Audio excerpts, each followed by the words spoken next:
എല്ലാ കൂട്ടുകാർക്കും ഒരിക്കൽ കൂടി ബിയോണ്ട്സ് കിച്ചണിലേക്ക് സ്വാഗതം. ഇന്ന് ഞാൻ നിങ്ങളുടെ മുന്നിലേക്ക് എത്തിയിരിക്കുന്നത് ഇടിയൻ ചക്ക ചിക്കൻ കട്ട്ലറ്റിൻ്റെ ഒരു റെസിപ്പിയുമായിട്ടാണ്. അപ്പോൾ നമുക്ക് അത് എങ്ങനെ ഉണ്ടാക്കാമെന്ന് നോക്കാം. അതിനായിട്ട് ഞാനിവിടെ ഒരു വലിയ പാത്രത്തിൽ കുറച്ച് വെള്ളം എടുത്തു. അതിലേക്ക് കുറച്ച് ഉപ്പ് ഇട്ടിട്ടുണ്ട്.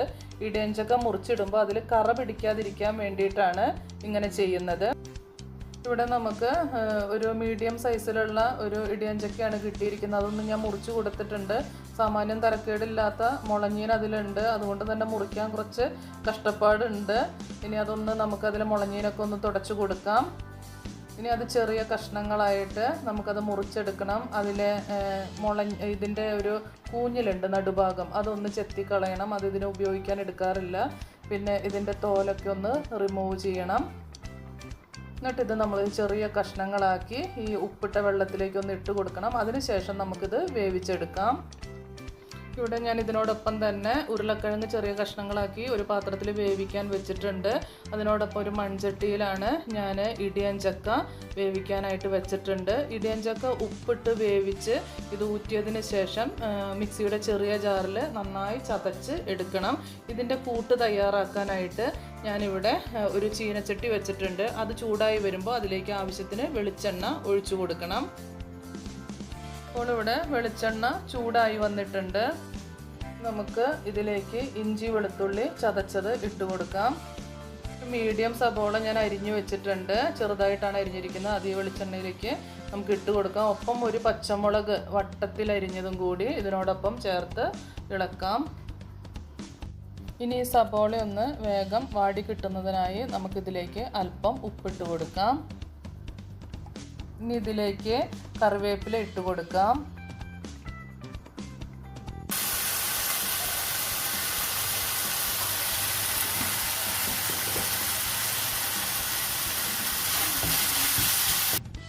ഇനി നമുക്കിതിലേക്ക് കുറച്ച് ഗരം മസാലപ്പൊടി ഇട്ട് കൊടുക്കാം. ഇനി ഇതിലേക്ക് കുറച്ച് കുരുമുളക് പൊടി കൂടി ഇട്ട് കൊടുത്തതിന് ശേഷം ഒന്ന് നന്നായി ഇളക്കി യോജിപ്പിക്കണം. ഇനി ഇതിലേക്ക് അല്പം മുളക് പൊടി കൂടി ചേർത്ത് കൊടുക്കാം. ഇതെല്ലാം ഒന്ന് നന്നായി ഇളക്കി യോജിപ്പിക്കാം. ഞാൻ എല്ലില്ലാത്ത നല്ലൊരു 4-5 ചിക്കൻ്റെ കഷ്ണങ്ങൾ വേവിച്ച് ചതച്ചെടുത്തതാണ് ഇതിലേക്ക് ഇപ്പോൾ ഇട്ട് കൊടുത്തത്. ഇതൊന്ന് നന്നായി ഇളക്കി യോജിപ്പിക്കാം. ഇതിനോടൊപ്പം തന്നെ നമ്മളിവിടെ ഇടിയൻ ചക്ക നന്നായി ചതച്ചെടുത്ത് വെച്ചതുണ്ട്. അതും കൂടി ഇതിനോടൊപ്പം എടുത്ത് നമ്മളൊന്ന് ഇളക്കി യോജിപ്പിക്കണം. ഇവിടെ നമ്മൾ ഉരുളക്കിഴങ്ങ് വേവിച്ച് വെച്ചതുണ്ട്, അതും ഇതിൻ്റെ കൂടെ ഇട്ട് കൊടുക്കാം. ഇത് നിങ്ങൾക്ക് വേണമെന്നുണ്ടെങ്കിൽ പൊടിച്ച് വെച്ചതിന് ശേഷം ഇട്ട് കൊടുക്കാം. ഞാൻ ഇതിനോടൊപ്പം ചേർത്ത് ഒന്ന് പൊടിച്ച് കൊടുക്കുന്നതേ ഉള്ളൂ.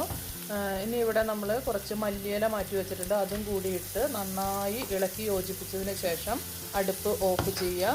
എന്നിട്ട് നമ്മൾ ഇതൊന്ന് ചൂടാറിയതിന് ശേഷം നന്നായി കൈ ഉപയോഗിച്ച് നല്ലപോലെ ഇത് ഒന്ന് കുഴച്ചെടുക്കണം. എന്നിട്ട് ചെറിയ ഉരുളകളാക്കി നമുക്ക് ഇഷ്ടമുള്ള ഷേപ്പിലാക്കി ഇതിനെ മാറ്റിയെടുക്കാം.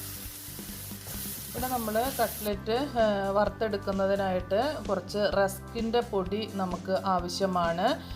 ബ്രെഡാണ് എങ്കിലും നിങ്ങൾക്ക് യൂസ് ചെയ്യാം. എനിക്കിപ്പോൾ അവൈലബിൾ ആയിട്ടുള്ളത് റസ്ക് ആയതുകൊണ്ട് അതാണ്. ഇവിടെ നമ്മൾ ഒരു പാൻ ചൂടാകാനായിട്ട് വെച്ചിട്ടുണ്ട്. പിന്നെ 2 കോഴിമുട്ട, അത് ഞാൻ വെള്ളയും ഉണ്ണിയും എല്ലാം കൂടി എടുത്തിട്ടുണ്ട്. അത് നന്നായി ബീറ്റ് ചെയ്ത് മാറ്റി വയ്ക്കാം. ഇതിന് ശേഷം നമുക്ക് ഈ കട്ട്ലറ്റിൻ്റെ കൂട്ട് നമുക്ക് ഇതിൽ മുട്ടയിൽ മുക്കിയതിന് ശേഷം ബ്രെഡിൻ്റെ അല്ലെങ്കിൽ റസ്കിൻ്റെ പൊടിയിൽ നമ്മൾ പൊതിഞ്ഞെടുക്കണം. മുട്ടയിൽ നമുക്ക് 2 വശവും നന്നായി ഇത് മുങ്ങി ഇരിക്കണം. എന്നിട്ട് നമുക്ക് റസ്കിൻ്റെ പൊടിയിലോ അല്ലെങ്കിൽ മറ്റേ ബ്രെഡിൻ്റെ പൊടിയിലോ വേണം നമുക്കിത് പൊതിഞ്ഞെടുക്കാനായിട്ട്. ഇങ്ങനെ നമുക്ക് ഓരോന്നും ചെയ്തതിന് ശേഷം നമുക്ക് ചൂടായി വരുന്ന പാനിലേക്ക് നമുക്ക് വെളിച്ചെണ്ണ ഒഴിച്ചു കൊടുക്കണം.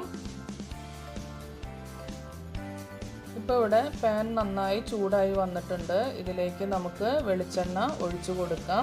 ഞാനിവിടെ വെളിച്ചെണ്ണയാണ് യൂസ് ചെയ്യുന്നത്. കട്ട്ലറ്റിനൊക്കെ ഏറ്റവും നല്ല ടേസ്റ്റ് തോന്നിയിരിക്കുന്നത് വെളിച്ചെണ്ണ ആയതുകൊണ്ടാണ് ഇതിവിടെ യൂസ് ചെയ്യുന്നത്. നിങ്ങൾക്ക് കയ്യിലുള്ള എണ്ണ ഉപയോഗിക്കാം, സൺഫ്ലവർ ഓയിലോ അല്ലെങ്കിൽ ഇഷ്ടപ്പെട്ട മറ്റേതെങ്കിലും ഓയിലോ നിങ്ങൾക്ക് യൂസ് ചെയ്യാവുന്നതാണ്. ഇനി നമുക്ക് ഈ കട്ട്ലറ്റ് വറുത്തെടുക്കാം. അതിനായിട്ട് ഇവിടെ എണ്ണ നന്നായി ചൂടായി വന്നിട്ടുണ്ട്. അതിലേക്ക് നമുക്ക് ഓരോന്നായിട്ട് ഇട്ട് കൊടുക്കാം. ഞാനിവിടെ ഈ കട്ട്ലറ്റിനെ ഒന്ന് തിരിച്ചിട്ട് കൊടുത്തിട്ടുണ്ട്. ഇവിടെ നമ്മുടെ കട്ട്ലറ്റ് പാകമായി വന്നിട്ടുണ്ട്. നമുക്കിതിൽ നിന്ന് കോരിയെടുത്തതിന് ശേഷം ഒരു സെർവിങ് ഡിഷിലേക്ക് മാറ്റാം. അങ്ങനെ നമ്മുടെ ഇന്നത്തെ സ്പെഷ്യൽ ഡിഷായ ഇടിയൻ ചക്ക ചിക്കൻ കട്ട്ലറ്റ് ഇവിടെ റെഡി ആയിട്ടുണ്ട്. നിങ്ങൾക്ക് എല്ലാവർക്കും സുപരിചിതമായ ഈ ഡിഷ് ഇഷ്ടപ്പെടുമെന്ന് വിചാരിക്കുന്നു. നിങ്ങളെല്ലാവരും ഇതൊന്ന് ഉണ്ടാക്കി നോക്കണം. നിങ്ങൾ എൻ്റെ വീഡിയോ മുഴുവനായും കണ്ട് കമൻറ്റ് ബോക്സിൽ അഭിപ്രായങ്ങൾ അറിയിക്കാൻ മറക്കരുത്. അതുപോലെ തന്നെ എൻ്റെ വീഡിയോസ് ലൈക്ക് ചെയ്യാനും സബ്സ്ക്രൈബ് ചെയ്യാനും നിങ്ങളുടെ പ്രിയപ്പെട്ട കൂട്ടുകാർക്ക് ഷെയർ ചെയ്യാനും മറക്കരുത്. ഇനിയും നിങ്ങൾ സബ്സ്ക്രൈബ് ചെയ്തിട്ടില്ല എങ്കിൽ ഒന്ന് സബ്സ്ക്രൈബ് ചെയ്യുകയും അതിൻ്റെ തൊട്ട് മുകളിലായി കാണുന്ന കുഞ്ഞു ബെല്ലൈക്കൺ കൂടി ഒന്ന് പ്രസ് ചെയ്യുകയാണെങ്കിൽ ഞാനിടുന്ന എല്ലാ വീഡിയോസിൻ്റെയും നോട്ടിഫിക്കേഷൻസ് നിങ്ങൾക്ക് കിട്ടുന്നതായിരിക്കും. കൂടുതൽ പുതുമകളുമായി അടുത്ത വീഡിയോയിൽ കാണാം. താങ്ക്